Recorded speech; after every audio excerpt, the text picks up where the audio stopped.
3 Unsettling Christmas Stories. Number 3. The Christmas Ornaments. The snow fell softly as Sarah unpacked the old box of Christmas decorations she'd inherited from her grandmother. Among the tangled string lights and chipped figurines was a set of glass ornaments, exquisitely detailed with tiny painted scenes. They were unfamiliar, but Sarah was enchanted by their craftsmanship. Each ornament depicted a cozy holiday scene, a snow-covered cabin, children caroling, a family opening gifts. She hung them on her tree, admiring how they caught the glow of the lights. That night, as she sat sipping cocoa by the fire, she noticed something odd. The ornaments seemed different. The snow-covered cabin now had a faint wisp of smoke rising from its chimney, and the carolers were turned, their painted eyes fixed outward, as if watching her. Unease prickled her skin, but she convinced herself it was her imagination. By morning, the scenes had changed again. The cabin's door was ajar, the carolers now holding unlit candles, and in the family ornament, the father's face was twisted in a grotesque grin. Sarah decided to take the ornaments down, but when she reached for the first one, it burned her fingers. The air in the room turned frigid, and she heard faint whispers, like a chorus of voices just beyond comprehension. As the hours passed, the changes grew more sinister. The family in the ornament now stared out with hollow eyes, their mouths open in silent screams. The carolers held their candles high, their wax dripping crimson. That evening, the tree lights flickered and went out. In the darkness, Sarah felt a presence, multiple presences. She turned to the tree and gasped. The ornaments now showed her living room, with her inside, staring at the tree. In the corner of the painted room stood shadowy figures, faceless and tall. The whispers crescendoed, and the figures from the ornaments began to step out, their forms no longer confined to glass. The last thing Sarah saw before everything went dark was her own terrified face reflected in the ornaments. Number 2. The Empty Stocking. The Jenkins family had a holiday tradition.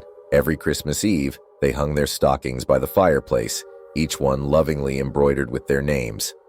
This year was no different. After the stockings were hung, they gathered around the tree to exchange laughter and stories. That night, as everyone slept, young Lucy awoke to a faint rustling sound. She tiptoed downstairs, thinking it might be Santa. Instead, she found the living room shrouded in shadows, the fireplace cold and dark. Yet, one stocking was no longer hanging, her brother Tommy's. She called out, but the house remained silent.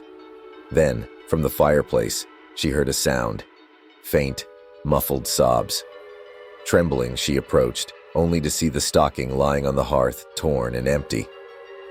The next morning, Tommy was gone. His bed was neatly made, his toys untouched, as though he'd never been there.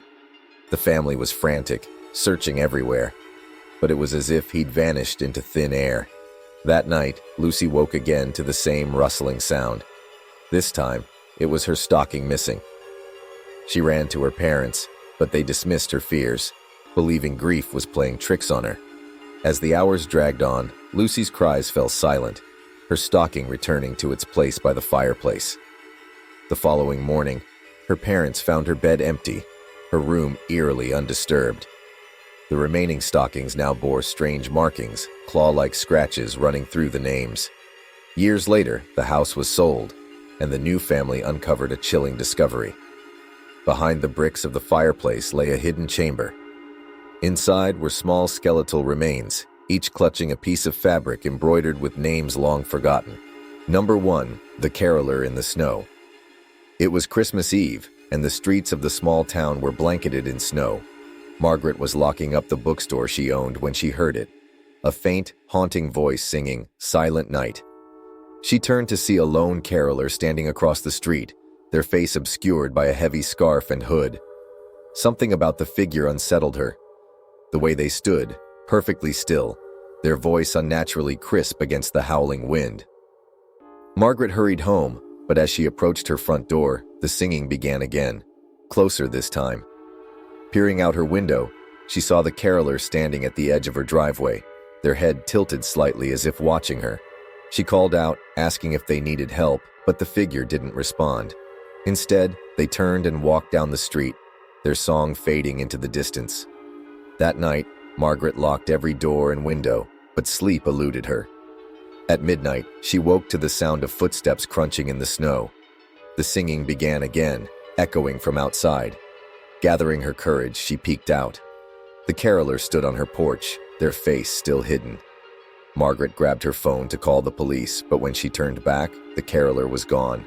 Only footprints remained, leading from the street to her door, but none led away. The next morning, Margaret found a small package on her porch, wrapped in faded red paper. Inside was an old photograph of her house, dated 1923. Standing on the porch in the picture was the same caroler, their face now visible, a pale, hollow visage with empty eye sockets. As the sun set that evening, the singing returned, louder and closer. This time, it was inside the house. The photograph lay on the floor, its image now blank except for a single line scrawled at the bottom. "You're next."